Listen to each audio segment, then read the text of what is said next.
Aquí está en clase.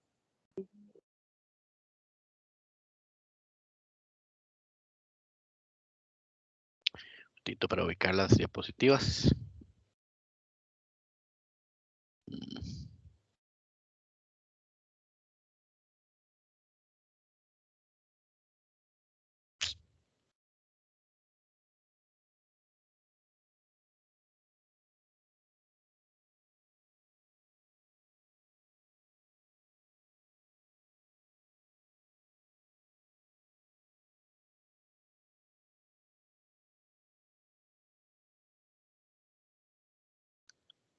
¿Están viendo mi presentación nuevamente? Sí, profe. Ok, perfecto. Entonces, antes de irnos al break, estuvimos hablando un poquito sobre el famoso GPU o tarjetas de video, ¿verdad? Que dependiendo de nuestros requerimientos va a ser necesario incorporar algunas un poquito especializadas, ¿verdad? También vamos a hablar un poquito sobre dispositivos, ¿verdad? Tenemos dispositivos de entrada varios, por ejemplo, el teclado, el mouse o el ratón, ¿verdad? El código o el lector, perdón, de código de barras. Tenemos también el micrófono, cámaras web, tableros, digitalizadores, perdón.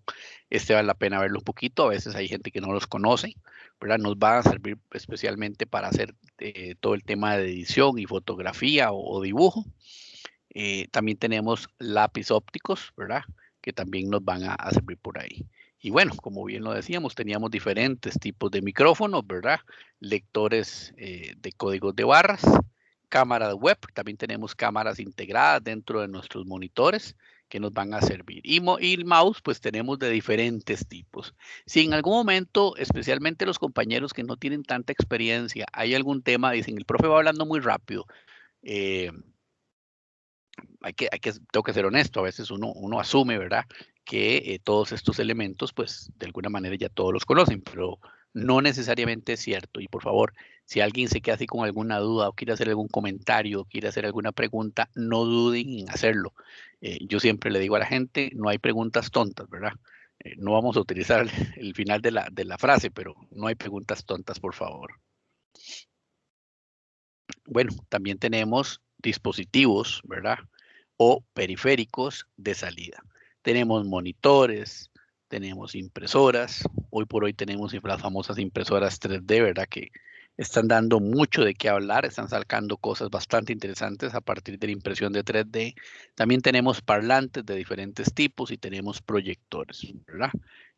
Básicamente podemos hablar de ese tipo de dispositivos o periféricos. A nivel de conexiones para poder conectar nosotros, valga la redundancia, nuestros periféricos, teníamos los famosos puertos USB, que son, yo diría, los más comunes, ¿verdad?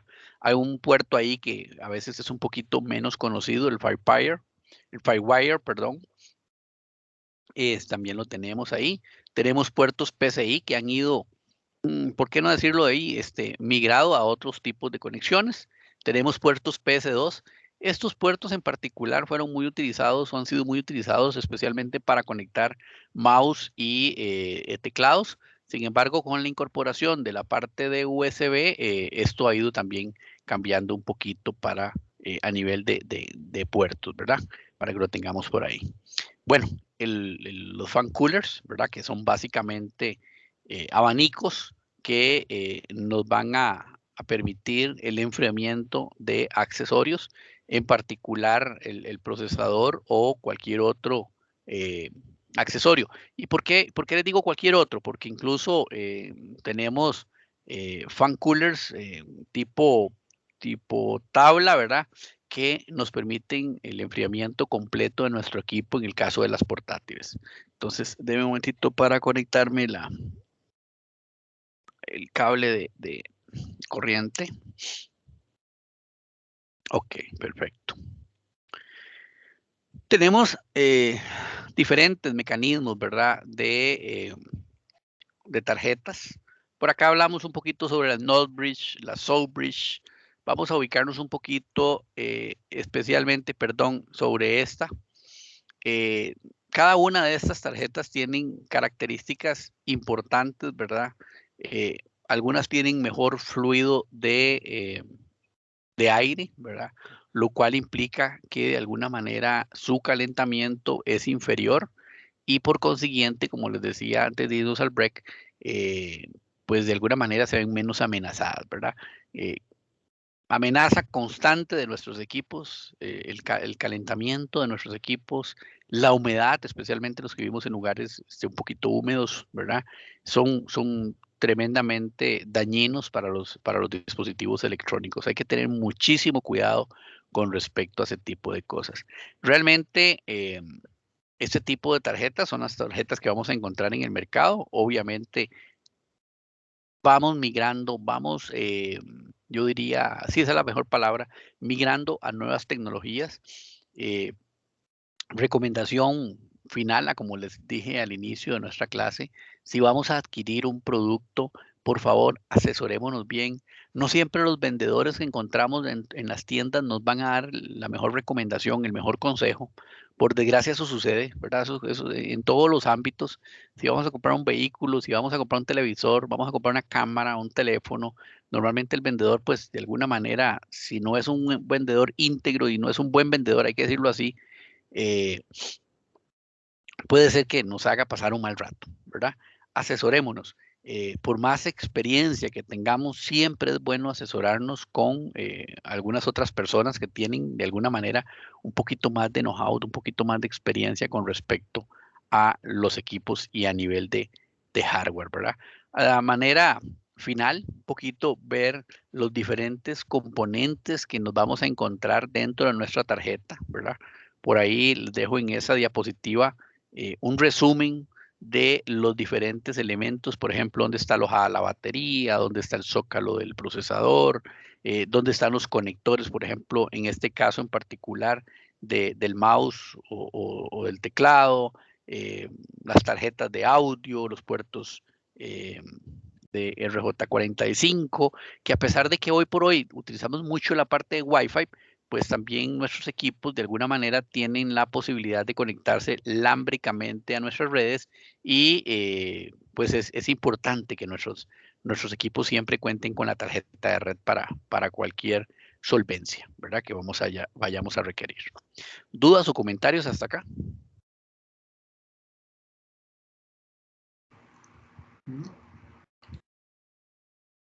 Okay, perfecto. Algunos ya pusieron por allí. Ok, perfecto. Algunos ya me pusieron por ahí los comentarios en el chat desde el punto de vista de los que tienen experiencia, los que conformaron grupos. Entonces, al finalizar la clase, yo voy a conformar una tablita, voy a acomodar a los compañeros que tienen experiencia con otros que no indicaron que tienen mucha experiencia y voy a tratar de respetar en la medida de lo posible también a los que me indiquen que quieren estar en un grupo en particular, o sea, que ya pusieron los integrantes. Entonces, para que sepan, luego se los publico en el campus y se los publico en este chat también, esa tablita, para que la tengan en cuenta. Bueno, vamos a ver un poquito sobre almacenamiento de datos. Es importantísimo, entonces recordemos, vimos la parte de hardware, ¿verdad? Así, a grosso modo. Aquí también hago una observación. Nuestro curso de alguna manera no profundiza, ¿verdad? Específicamente en ningún tema en particular. Habrán temas en donde nosotros explotemos un poquito más o conversemos un poquito más en detalle sobre eso en particular, pero normalmente no profundiza. ¿Por qué? Porque, por ejemplo, ustedes llevan un curso de redes y aquí hablamos un poquito de redes, pero llevan un par de cursos de redes específicamente. Llevan dos cursos de bases de datos y aquí también vamos a hablar un poquito sobre bases de datos.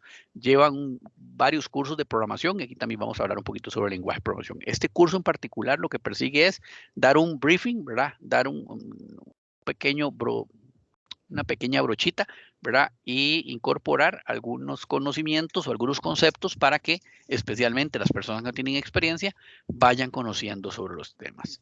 Vamos a hablar un poquito sobre almacenamiento de datos, ¿verdad? ¿Dónde almacenamos nosotros datos? Bueno, hoy por hoy en diferentes dispositivos o mecanismos. Vamos a hablar un poquito sobre memoria RAM, sobre discos duros, sobre unidades de CD, aunque alguien un día me dijo por ahí también, profe, ¿para qué vamos a hablar CD si ya eso ya no existen? Claro, sí existen. Recordemos que nosotros, de alguna manera, nosotros como usuarios finales, pues a veces tenemos la gran posibilidad de ir un poco más adelante en tecnología. ¿Qué significa eso? Bueno, las personas podemos decidir, ¿verdad? No comprar lectores de CD, pero en las empresas, comercialmente hablando, no siempre las compañías, no siempre nuestras empresas pueden dar el salto tecnológico tan rápido, ¿verdad? Tan pronto como nosotros si lo queremos o lo damos. ¿Eso qué significa? Yo conozco empresas que hoy por hoy todavía trabajan con Windows XP, ¿verdad? ¿Cómo, profe, con Windows XP? Bueno, es que todavía les funciona. Y como me han dicho algunos dueños de algunas organizaciones, ¿para qué voy a cambiar mi infraestructura si todavía le saco provecho? Entonces eso es importante. Vamos a hablar un poquito sobre llaves USB también. Básicamente vamos a empezar hablando un poco sobre memoria RAM. Es una memoria, ¿verdad? Eh, que nos va a ofrecer, sí, un nicho, un espacio, ¿verdad? De trabajo, eh, obviamente para poder ser utilizado desde y por la computadora, donde nosotros guardamos de forma momentánea datos, archivos e información. Ojo con esto, datos, archivos o información e información, ¿verdad? ¿Por qué? Porque datos es una cosa, archivos es otra e información es otra. Más adelante también vamos a aprender a discernir qué es información y qué es datos, ¿verdad? ¿Para cuándo o para qué vamos a guardar eso en esa memoria? Bueno, para que cuando el usuario lo vaya a requerir o el computador lo vaya a requerir, pueda ser utilizado, ¿verdad? Importantísimo. Lo que yo almaceno en la memoria RAM solamente se mantiene ahí mientras la memoria tenga energía eléctrica, o sea, mientras esté energizada. Cuando yo apago la máquina, caput, ¿verdad? Se va todo, lo que está en la memoria RAM. Eso es muy importante. Profesor, Adelante. disculpe que lo interrumpa, tengo una pregunta. Adelante. Últimamente he visto en Windows 10, no sé si en algún otro sistema operativo se funciona igual, pero he visto que cuando usted apaga la computadora y la enciende de vuelta, existe la posibilidad de que se abra inmediatamente el programa que usted tenía abierto o el buscador o el navegador, perdón, inmediatamente se vuelva a abrir. Correcto. ¿Cómo es que funciona esto? ¿No lo está guardando en la RAM?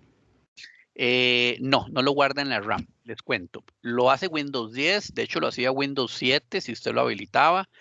Lo hace Word, lo hace Excel, lo hace Mac y no recuerdo, pero supongo que nunca lo he hecho porque no ha sido necesario. Por ejemplo, las versiones de Linux también debo de poderlo hacer, pero por el tipo de sistema operativo probablemente no sea tan necesario.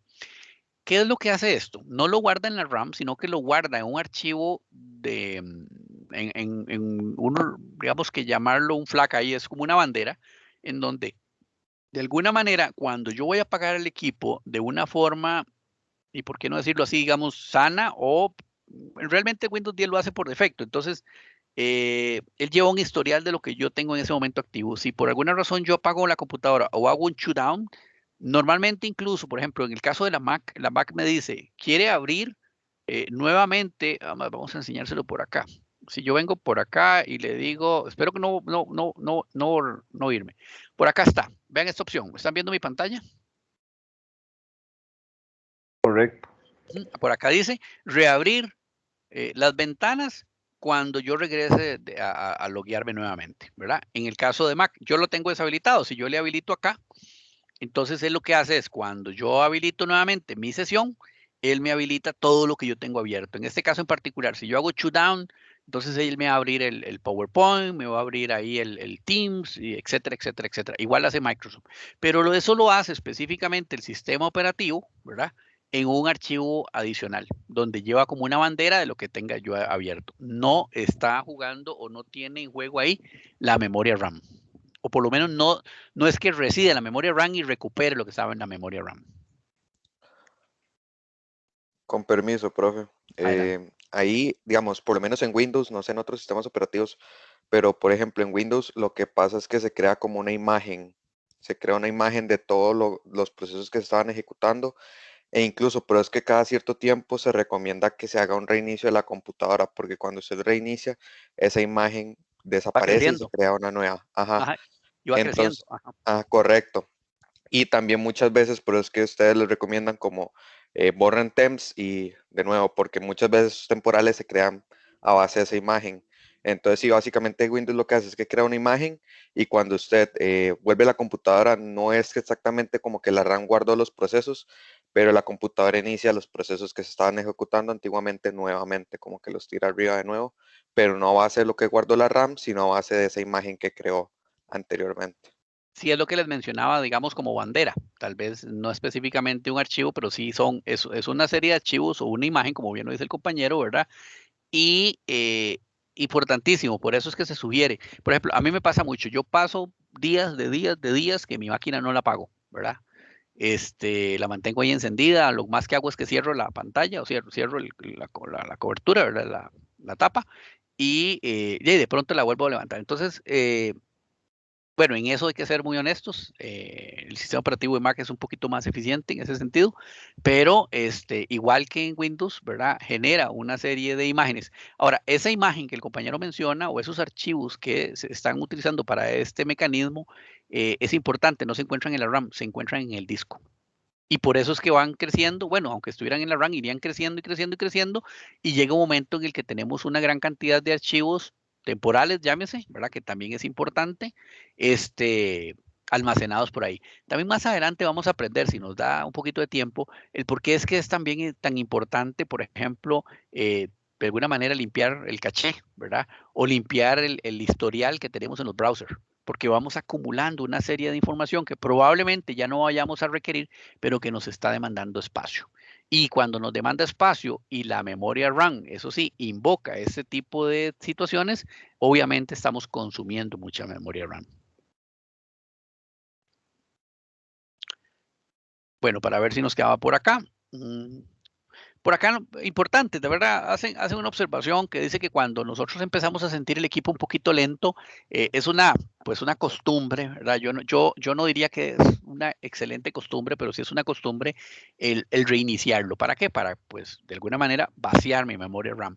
¿Y por qué digo que no es una excelente costumbre? Porque normalmente todos nosotros, cuando damos soporte técnico y sentimos lento el equipo, sentimos que hay algún problema, le decimos al usuario, apague y encienda, ¿verdad? El botonazo siempre soluciona todo, pero no necesariamente eso es cierto.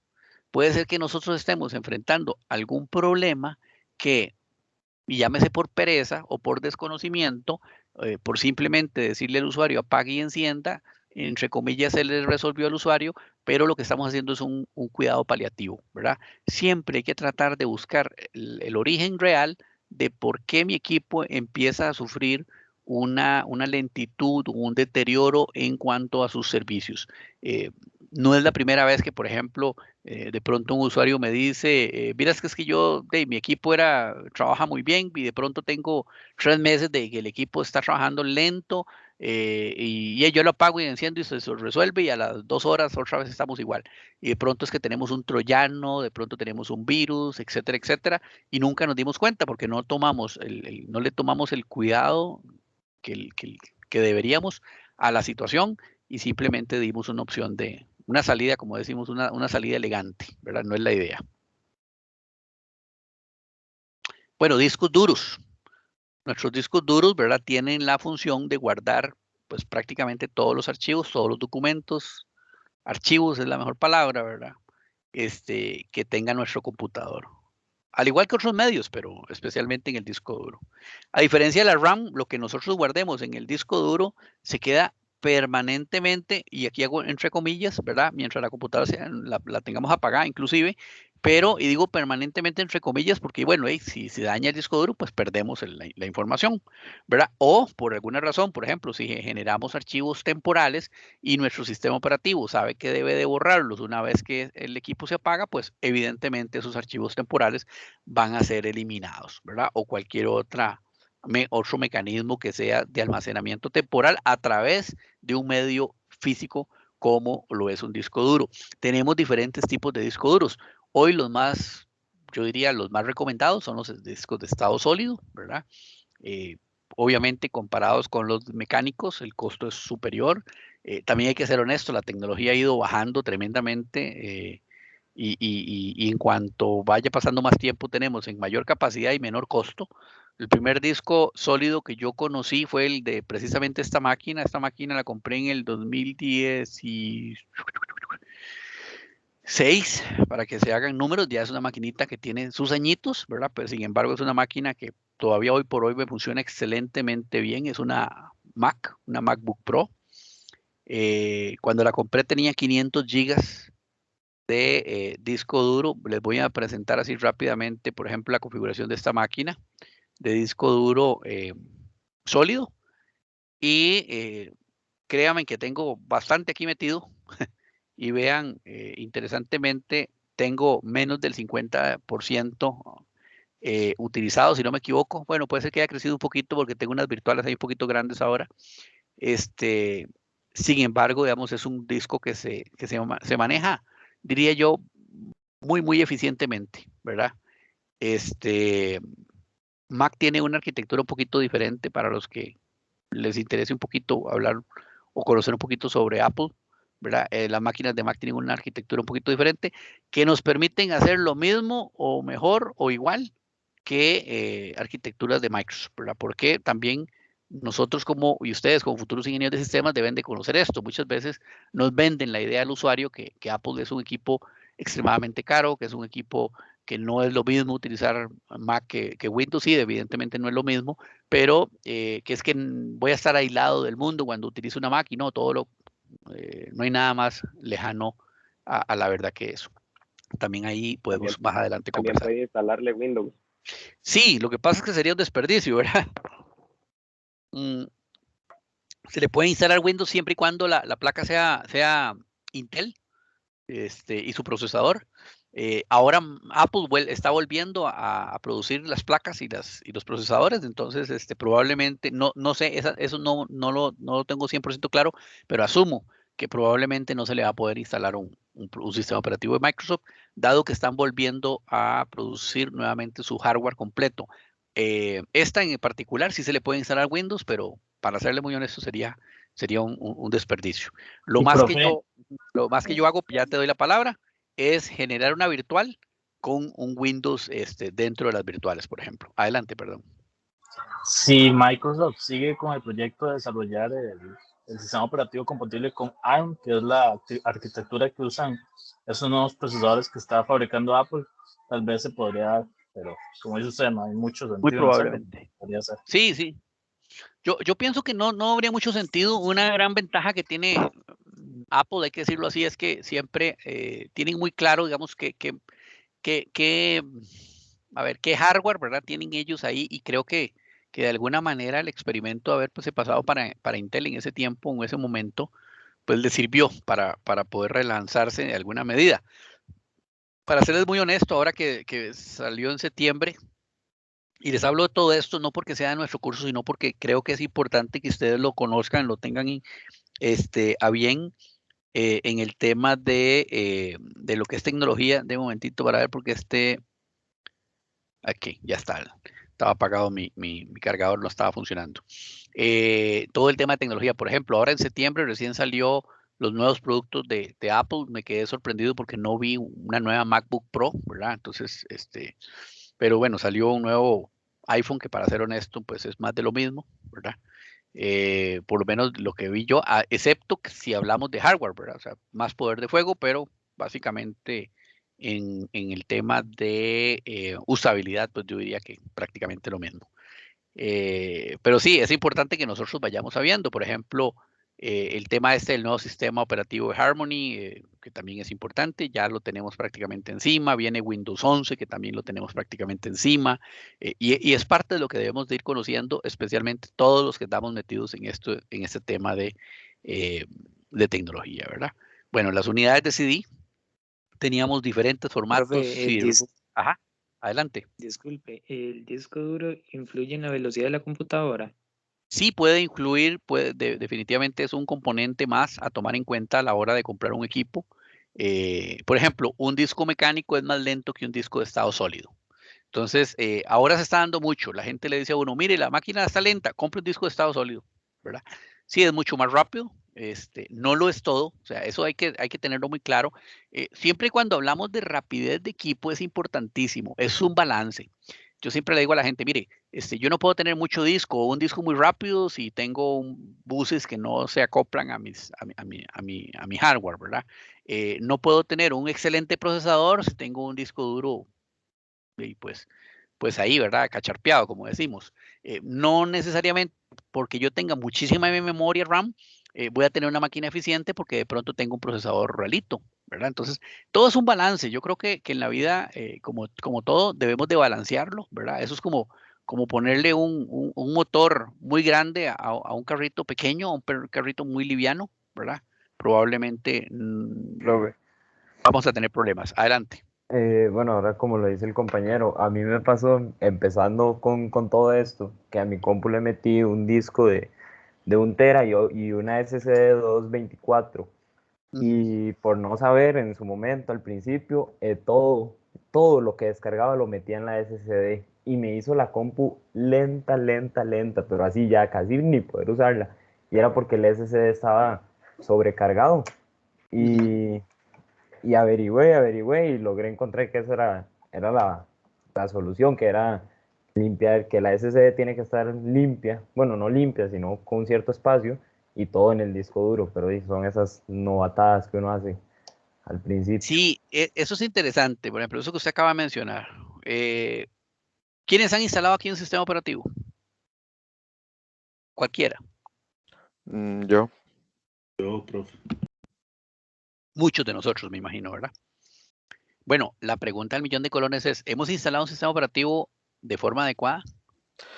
el sistema operativo siempre se tiene que instalar en el disco que sea más rápido para que cargue el sistema operativo lo más rápido posible y que se evite como, bueno, lo que le pasó al compañero, que no sé quién estaba hablando, Yo, básicamente fue un cuello de botella, porque posiblemente cargaste el sistema operativo en bueno, tal vez lo cargó en el mecánico o en el SSD y sobrecargaste el otro, entonces el sistema operativo también no podía cargar a la misma velocidad que podría cargar si el disco estuviera limpio, pero bueno, no sé si estaré en alguna parte mal.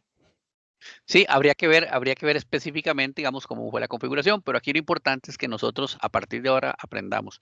Cuando yo instalo un sistema operativo, todo es muy sencillo, ¿verdad? Son clic. La verdad es que hasta por red lo instalo hoy, ¿verdad? O pongo una llave USB o un ISO ahí, una imagen, ¿verdad? Y es muy sencillo. Pues realmente, entre comillas, y digo entre comillas, es muy sencillo instalar un sistema operativo porque yo diría que es los pasos más difíciles es hacer clic, ¿verdad? O sea, hacer el esfuerzo de poner el dedo ahí sobre el mouse y clic, clic, clic. Porque es eso, ¿verdad? Un sistema operativo hoy es hacer clic. El tema es cuando se instala el sistema operativo, bueno, primero que nada es cómo lo instalé. Número uno, ¿verdad?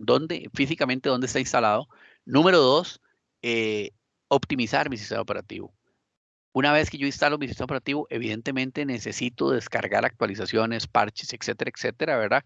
Y determinar, por ejemplo, cuando yo me he encontrado montones de instalaciones de sistemas operativos y voy a ver la administración de los dispositivos y me encuentro un montón de conflictos entre dispositivos, porque nadie toma la molestia de ir a ver si todo mi hardware fue correctamente instalado. En algún momento vamos a hablar un poquito sobre drivers, pero no estamos, y digo estamos porque a todos nos pasa, ¿verdad? Que de pronto andamos corriendo, no nos percatamos que todos los drivers que se instalaron fueron drivers por defecto que trae Microsoft y de pronto crea un conflicto en el hardware y entonces eso hace que se deteriore el rendimiento de nuestros equipos. No le estamos sacando el verdadero provecho a nuestros equipos.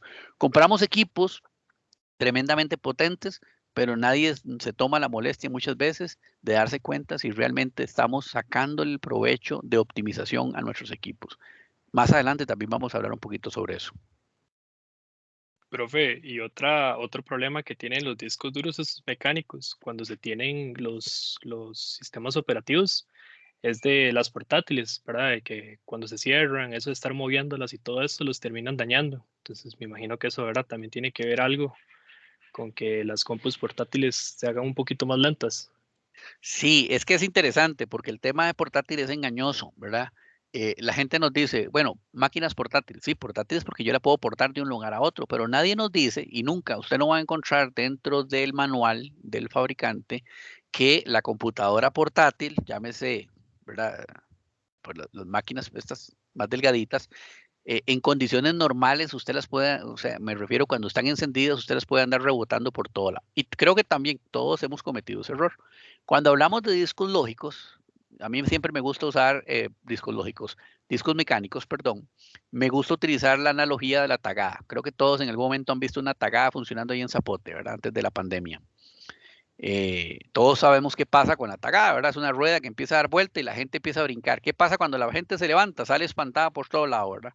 Entonces, imagínense en eso, un disco mecánico, como lo estamos viendo en esta imagen en particular, pues tiene una aguja, unas cabezas, ¿verdad? Que básicamente lo que hacen es leer o acercarse muy cerquita, ¿verdad? A los platinos, ¿verdad? Y poder extraer esa información de ahí. Imagínense a la velocidad que camina, esos 65.000 revoluciones por minuto, ¿verdad? Que se mueva.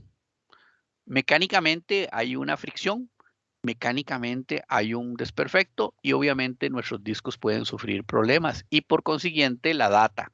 Y la data se traduce al final en el sistema operativo, en la información que se encuentra almacenada dentro de nuestros discos duros. La memoria RAM no se va a dañar si yo la muevo. El disco de estado sólido no se va a dañar si yo lo muevo. ¿Por qué? Porque el disco de estado sólido no es ni más ni menos que ver una llave flash, una USB, ¿verdad? Solamente que con mucha mayor capacidad y obviamente es más grande en cuanto a su tamaño físico. Pero importante, siempre y cuando tengamos movilidad, o sea, en los discos mecánicos, sí tenemos que tener cuidado. Nos pasa mucho con los famosos estos disquitos externos, que todo el mundo anda, ¿verdad? Esos discos en su mayoría son mecánicos. Y de pronto la gente dice, es que son muy malos, se dañan mucho. No, no es que son muy malos, es que cuando andamos trabajando con ellos, los andamos para arriba y para abajo. Y repito, una vez más, imagínese a la velocidad que gira un disco de esos que usted le someta un movimiento. En el mejor de los casos, o en el peor de los casos, que por alguna razón no nos cuidemos mucho y lo andemos en algún lugar muy empolvado y entre alguna mota de polvo, ¿verdad? Y entonces también impacta seriamente nuestros discos. Bueno, los CDs, básicamente los leíamos o los leemos, todavía hay algunos equipos con unidades de CD, ¿verdad? A través de un láser. En su momento fueron una forma, yo diría, bastante eficiente, bastante cómoda de poder almacenar información. Era relativamente bueno o de larga duración, siempre y cuando se siguieran ciertas condiciones muy particulares, por ejemplo, no exponer mucho al sol, guardar en un lugar que fuera relativamente seco, no muy húmedo, etcétera, etcétera, etcétera. Y bueno, inicialmente eran caros, me acuerdo que cuando yo empecé a trabajar con los CDs eran carísimos. Me acuerdo que trabajaba todavía para el Banco Nacional cuando empecé a ver los primeros y no nos daban así como libertad de estar comprando de estos discos, ¿verdad? Luego se volvieron como pan caliente y prácticamente ya hasta los botaba uno. Y pues hoy por hoy prácticamente no tenemos. Con el tema de las llaves y con el tema de la nube, donde todo lo almacenamos a través de Internet, pues han ido desapareciendo. Sin embargo, repito, hay empresas en donde este tipo de mecanismos todavía son utilizables. ¿Por qué? Porque la arquitectura, la infraestructura no se puede cambiar tan fácilmente desde el punto de vista empresarial. Eso es importante que también lo consideremos. Bueno, las llaves de USB, pues no hay mucho que hablar, ¿verdad? Las podemos utilizar pues prácticamente para absolutamente todo, ¿verdad? Para guardar música, videos, datos, información. Incluso podemos hacer discos externos a través de estas llaves y podemos levantar. Ya les anuncié al inicio de la clase, podemos generar incluso o darle soporte a memoria RAM y poder ayudarnos un poquito para que nuestro equipo pues funcione más rápido o almacenando parte de lo que debería almacenar en memoria RAM en unidad flash o unidad USB. Entonces también se le puede dar muchísimos usos, ¿verdad? Que nosotros hoy podemos utilizar. ¿Dudas hasta aquí o comentarios? Todo perfecto, profe. Okay, En parte todo. Vamos bien entonces. Ok. Bueno, definimos al inicio qué era hardware. Ahora vamos a definir qué es software. ¿Qué me pueden decir qué es software? Definimos muy bien hardware. Ahora quiero que definamos software. Son los programas de la computadora. Básicamente, la computadora sin software no puede hacer nada. La computadora necesita rutinas que le digan qué tiene que hacer o cuáles son las tareas que debe de hacer. Eso es software. Ok, perfecto.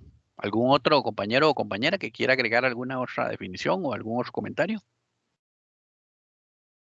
Entonces, para mí el software es, pues, lo que le da las directrices y cómo funcionar a los demás implementos, o en este caso el hardware, ¿verdad? O no sé, por ejemplo, el software de la impresora que le permite funcionar como tal a la impresora. Ok, perfecto, sí. De alguna manera es la vida, es el que le da la vida. Dice por acá que la RAE, ¿verdad? Nos dice que con conjunto de programas, de instrucciones y todas las reglas informáticas para ejecutar tareas en una computadora, ¿verdad? Entonces, vea qué interesante, aquí lo definimos un poquito mejor. Conjunto de programas, instrucciones y reglas informáticas para ejecutar ciertas tareas, ¿verdad? En nuestras computadoras. De alguna manera, es lo que le da la vida. Por acá el estándar 729 de la IEEE nos dice que es un conjunto de programas de cómputo, procedimientos, reglas, ojo con esto, documentación y cualquier dato asociado que forme parte de las operaciones de un sistema de computación. Entonces vean que ya nos dan otro concepto por ahí, ¿verdad?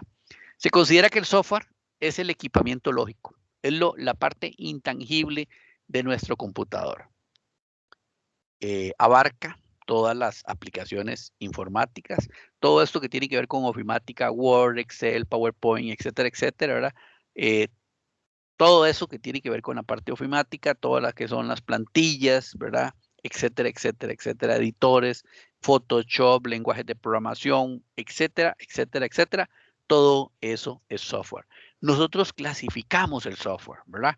Al igual que estuvimos clasificando el hardware desde el punto de vista de periféricos, hardware interno, etcétera, etcétera, vamos a ir clasificando también el software. Tenemos diferentes software, ¿verdad? Tenemos software de sistema, de programación, y tenemos software de aplicación. Esa es una manera de verlo, ¿verdad? Podemos hablar de software de sistema.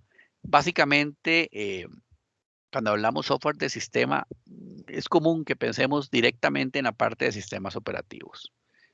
Han habido y hay y habrán, ¿verdad? Diferentes sistemas operativos.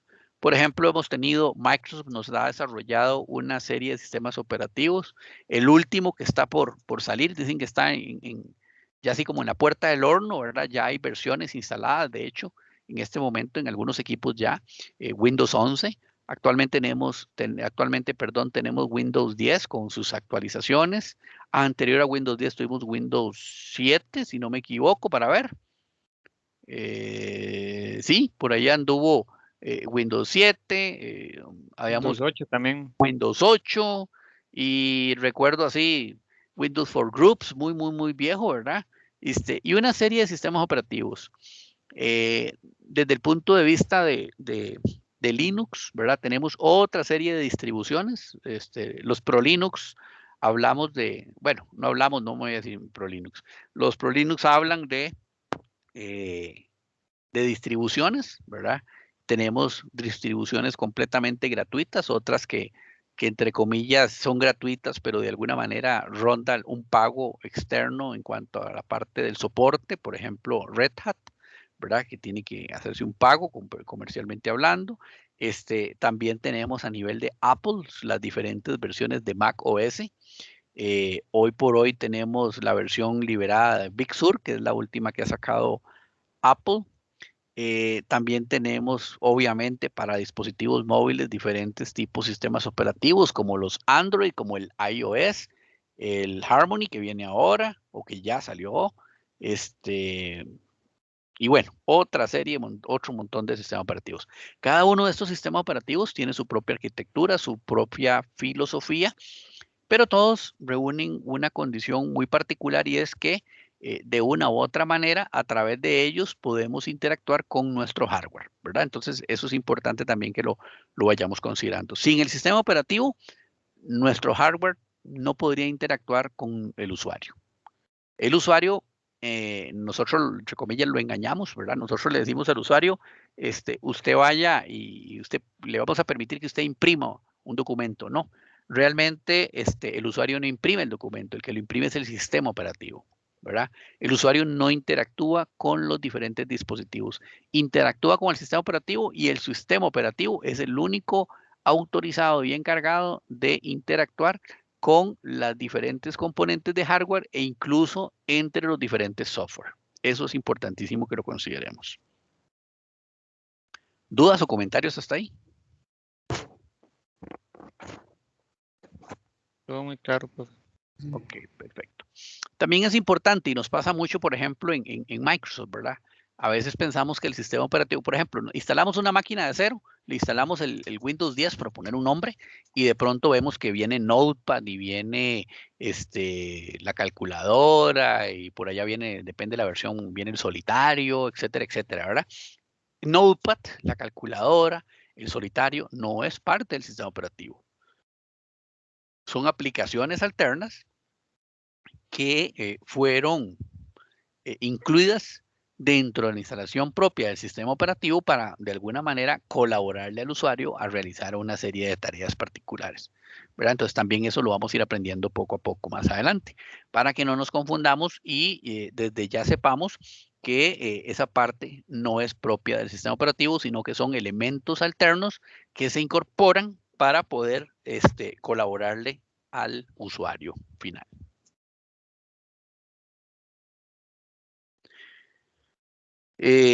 Vamos a ver. Dice, su objetivo por acá es desvincular adecuadamente al programador de los detalles del computador, en particular que él use, ¿verdad? Perdón, aislándolo especialmente del procesamiento referido a las características internas. Hoy por hoy los programadores no vamos a requerir, por ejemplo, dimensionar o estar interactuando, por ejemplo, directamente con la memoria, con el disco duro, con puertos, etcétera, etcétera. Yo todavía tengo compañeros, ¿verdad?, dentro de la institución para la cual yo laboro que trabajan más que todo en ambientes del mainframe. Y en ambientes de mainframe, ¿verdad?, las cosas trabajan un poquitito diferente. La programación es un poquitito diferente. Esos productos, entre comillas, legacy, aunque los mainframe no son 100% legacy porque tenemos mainframe actualizados, ¿verdad? A veces requieren de otra serie de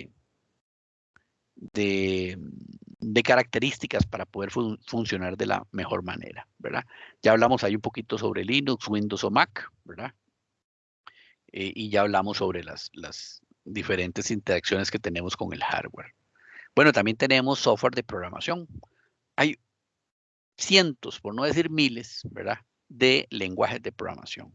Muy de moda, por ejemplo, Python, todo el software de todos yo diría, los conglomerados que nos permiten a nosotros poder utilizar diferentes herramientas como NetBeans, como Visual Studio, como Eclipse, ¿verdad? Lenguajes como decía por acá, como Python, como Java, como C++, no sé, como Basic o Visual Basic, etcétera, etcétera, como PHP. Son lenguajes que nosotros vamos a ir utilizando. Básicamente un lenguaje de programación, ¿verdad? Es una serie de herramientas, ¿verdad?, que nos van a permitir a nosotros como programadores poder desarrollar todas las herramientas o programas informáticos. Vamos a poder utilizar diferentes lenguajes, ¿verdad?, de una forma práctica. Normalmente todos estos lenguajes o herramientas van a ir agrupando otras herramientas, ¿verdad? Hoy por hoy, la mayoría en un entorno visual. Hoy por hoy, mucho de esto es arrastre, ¿verdad? Gracias a las interfaces de usuario final o lo que se conoce como las GUI, ¿verdad? Hoy perseguimos que los lenguajes de programación sean lo más intuitivo posibles, lo más fáciles o incluso personalizables posibles, ¿verdad? En el pasado, lenguajes como ensamblador, ¿verdad? Lenguajes que eran sumamente difíciles, sumamente estructurados, sumamente, hay que decirlo así, complicados, pues hoy los venimos a sustituir con lenguajes que son o que permiten, ¿verdad?, una mayor fluidez, con mayor rapidez en cuanto al desarrollo. También tenemos la clasificación desde el punto de vista de aplicaciones. Cuando hablamos de aplicaciones en general, estamos hablando de todo lo que son los browsers, todos los editores de texto, editores de video, utilitarios, ¿verdad? Etcétera, etcétera. Eso es lo que nosotros utilizamos en el día a día. Todo lo que el usuario normalmente, específicamente el usuario final, requiere y utiliza para poder trabajar en el día a día con nuestras computadoras. Normalmente, cada uno de estos elementos o aplicativos están muy orientados, están diseñados específicamente para correr en una plataforma en particular. Eso no significa que un mismo producto, ¿verdad?, no pueda ser diseñado, estructurado y puesto a funcionar en diferentes plataformas. Por ejemplo, no sé, Microsoft y su ofimática Office, que es muy famoso, ¿verdad? Entonces, pues Office funciona en todas las plataformas de Microsoft, pero también funciona en la plataforma de Mac. Nunca he visto funcionando un Office en Linux, ¿verdad? Creo que no lo amerita, para eso hay otras herramientas de ofimática, pero precisamente esa es una ventaja que tenemos a la hora de diseñar productos.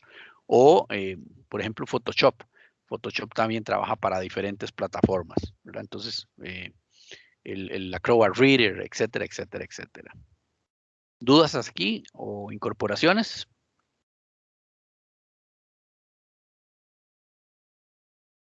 ¿Algún comentario o algún aporte que deseen hacer?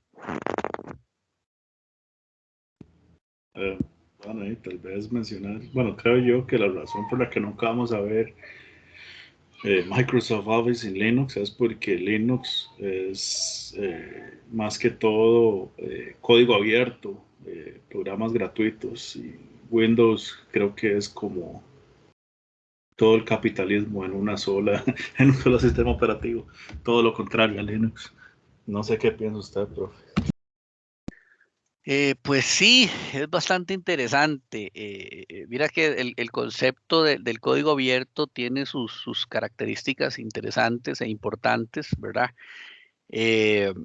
Para serle honesto, a veces hay sentimientos medios encontrados. No podemos, yo creo que tenemos que remontarnos un poquito a dónde nace todo esto, ¿verdad? Para poder entender el por qué, de alguna manera, el concepto o la mentalidad de cada una de las compañías u organizaciones que han desarrollado diferentes software.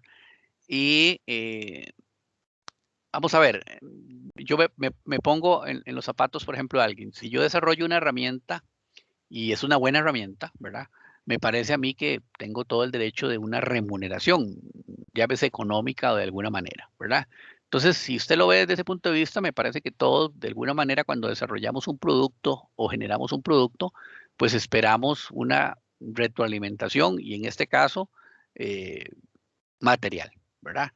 Ahora, el concepto del software libre es porque se asume y se presume que el conocimiento es un derecho mundial y que todos debemos de tener acceso o deberíamos de tener acceso a ese conocimiento, ¿verdad?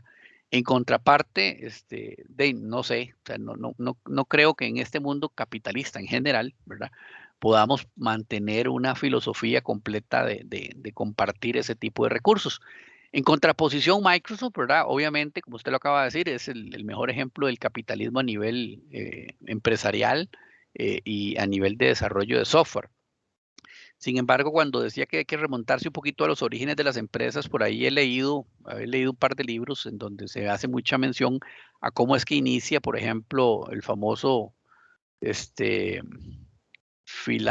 ¿cómo es que se dice esa palabra? Filántropo. Ajá, el filántropo, porque ahora se le llama así, ¿verdad? Don Bill Gates, su compañía. Entonces dice que cuando todo esto inicia por allá por el Valle del Silicio, se reunían, ¿verdad? Pequeños grupos de gente entusiasta, porque en ese tiempo no era como ahora, ¿verdad? En temas de tecnología, y compartían sus conocimientos, compartían sus experiencias y de alguna manera sus inventos, ¿verdad? Entonces dicen por ahí que cuando don Bill Gates se reunía con ellos, defendía, ¿verdad?, ferozmente el concepto de que el software no debería ser libre porque tenía derecho a una remuneración dado su esfuerzo, ¿verdad? Lo cual pareciera razonable.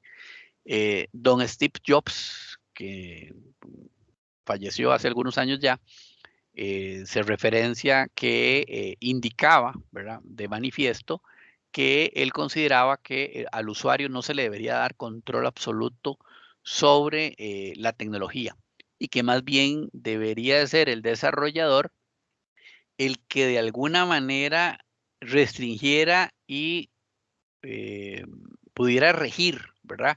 Y darle la mayor comodidad al usuario para que el usuario no tuviese que de alguna manera complicarse la vida, ¿verdad? O la existencia configurando y de alguna manera manipulando la base de la tecnología.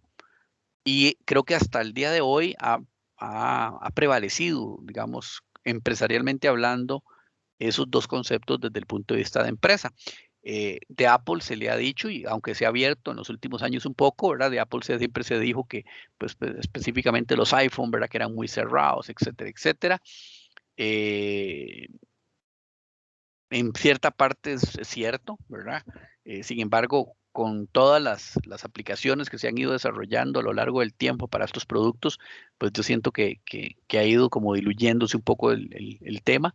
Y del lado de Microsoft, pues en alguna medida todo el tema de que todo lo venden, ¿verdad? Aunque yo hoy por hoy no estoy tan de acuerdo, más bien yo siento que Microsoft en los últimos años de alguna manera ha liberado muchos de sus productos para en que la gente, entre comillas, los craquee, ¿verdad? Con una razón muy particular. A mí me parece que al final el producto a nivel de usuario como tal, al usuario final, caso, llámese hogares, no les importa mucho Microsoft porque el negocio no está en los hogares, el negocio está empresarialmente hablando. Y con el concepto ahora de la nube, con el tema de Azure, ¿verdad? El dinero está en la nube, definitivamente. Empresarialmente hablando, el consumo de recursos que se da hoy por hoy a nivel de software y a nivel de hardware, desde el punto de vista de Microsoft, pues es lo que les está generando la gran cantidad de utilidades. Y pues el resto de productos, ¿verdad?, que ellos tienen que uno muchas veces no los permea. No sé si con eso más o menos le emito cuál es mi concepto sobre el tema.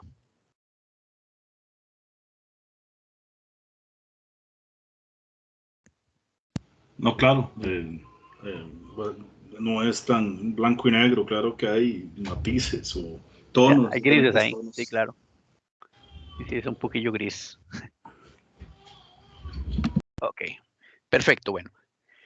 También tenemos una clasificación que la famosa IEEE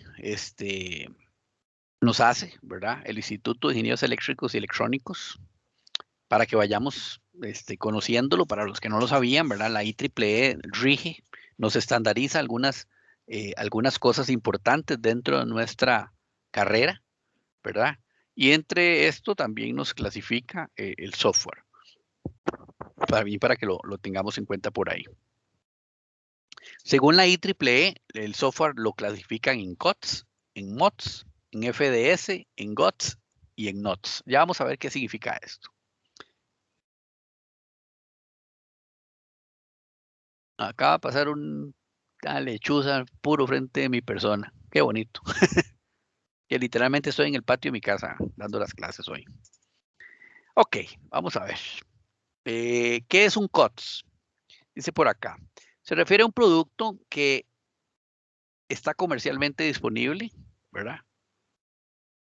Por lo general, este tipo de productos de software están bien probados, bien definidos, bien documentados y normalmente lo utilizan una gran cantidad de usuarios, ¿verdad? Ya ha sido demostrado su desempeño, ya ha sido demostrada su aceptación, ¿verdad?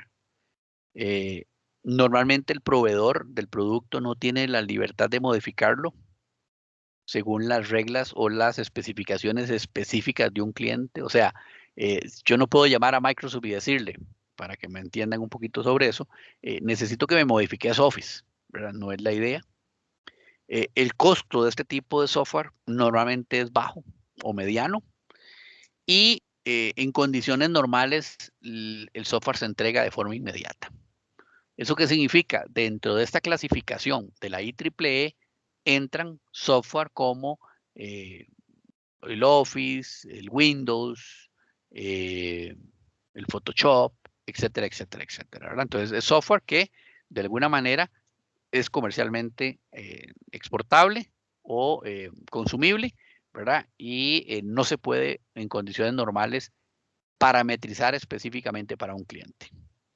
El MOTS, este tipo de producto, se caracteriza porque yo lo puedo customizar o configurar, ¿verdad? Es un producto elaborado, pero normalmente el proveedor tiene la posibilidad, bajo ciertas características, ¿verdad? Modificar algunas funcionalidades, tomando en cuenta, obviamente, los requerimientos del cliente. Este software, por ejemplo, son software más especializados, son software que compramos y que por alguna razón necesitamos hacer lo que nosotros conocemos como tropicalización, ¿verdad? Necesitamos adaptarlo a nuestra organización. Esos son los famosos mods. También hablamos de los FDS. FDS son software específicos, hechos completamente a la medida.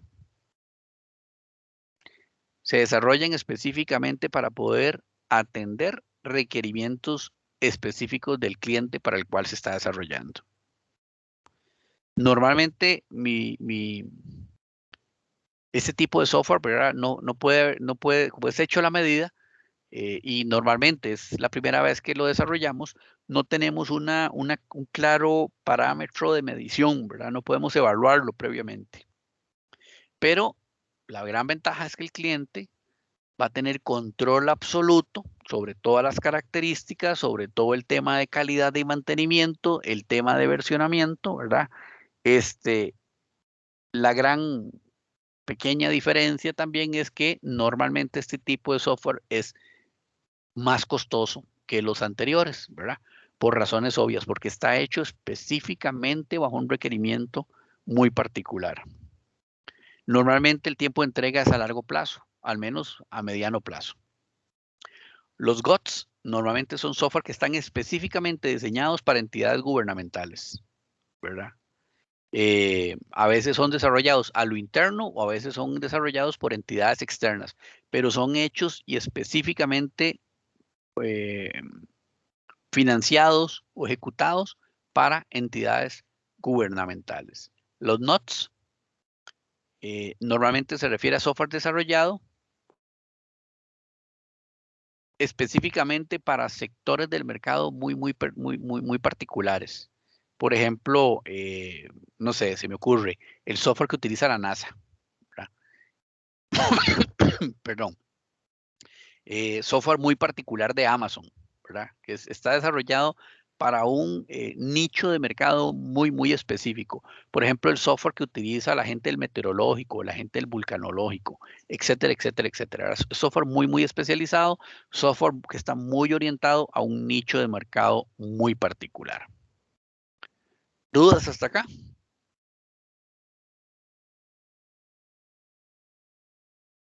¿Comentarios? No, profe. No, profe. Todo bien, Todo muy profe. sencillo, muy fácil. Profe, una pregunta. Adelante. Dentro de esta última clasificación que nos mostró, ¿solamente se incluyen lo que son aplicaciones o también podrían incluirse sistemas operativos? Cualquier tipo de software, llámese sistema o aplicaciones, siempre y cuando las clasifique o siempre y cuando calcen dentro de una de estas ramas que, ojo con esto, lo ha clasificado la IEEE. Ok.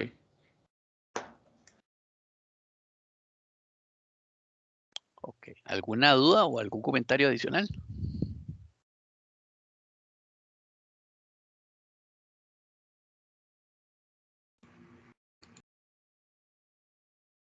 Ok, Perfecto.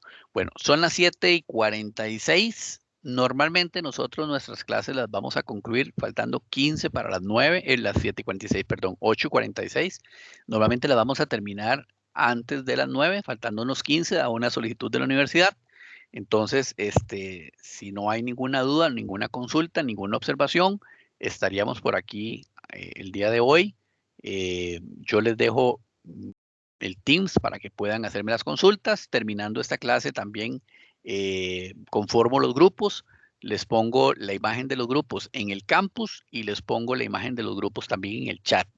Siempre que tengan alguna duda, es bienvenida. Cualquier comentario también es bienvenido, sea cual sea. Y también les voy a solicitar un favor. Yo les voy a activar un par de quizzes pequeñitos ahí en el campus. No tienen puntaje realmente, pero les agradecería que en la medida de lo posible lo hicieran. Cuando se los active, les voy a poner en el chat que ya está activo el chat, el quiz, o los quizzes, son dos. Básicamente el primero sirve para que le quede como evidencia a la universidad, dado el mecanismo de certificación que tiene la universidad, que el programa de nuestro curso fue leído. Y número dos, el segundo quizito tiene un par de preguntas, algo así como que cuánto valen los parciales, qué porcentaje se evalúa de los parciales, etcétera, etcétera. Y la idea es que busca determinar que por la persona, al menos si no estuvo presente durante la lectura del programa, que por lo menos se interese de ir a consultar el programa y tenga claridad en cuanto al programa. Entonces yo les aviso en cuanto se los active. Profe, Adelante. Profe, una pregunta sobre lo de la tarea colegiada, ¿cómo se va a manejar? Ok, la tarea colegiada se les va a activar a ustedes probablemente de hoy en 8. Todavía no he recibido, digamos, el banderazo. En el momento en que yo me dé cuenta que se les active, yo también les pongo en el chat, pero siempre estén pendientes, por favor, del campus colegiado. Se les va a activar, ahí les va a aparecer activo la tarea colegiada y vienen las indicaciones. Realmente considero que son bastante sencillas. Lo que hacen es que desarrollan los ítems que les ponen ahí. No sé, se me ocurre, les van a preguntar que hagan un pequeño ensayo sobre algo, etcétera, etcétera, y luego adjuntan ese documento, ya sea que adjunten un documento en PDF o en Word, o puedan rellenar ahí en texto, digamos, en el textbox que les van a suministrar en el campus, siempre en el campus. Y se activa durante una semana, se les activa probablemente de hoy en 8 y hasta el viernes se vence. O en el tiempo que la universidad lo indique. Es que esa parte no la manejo yo.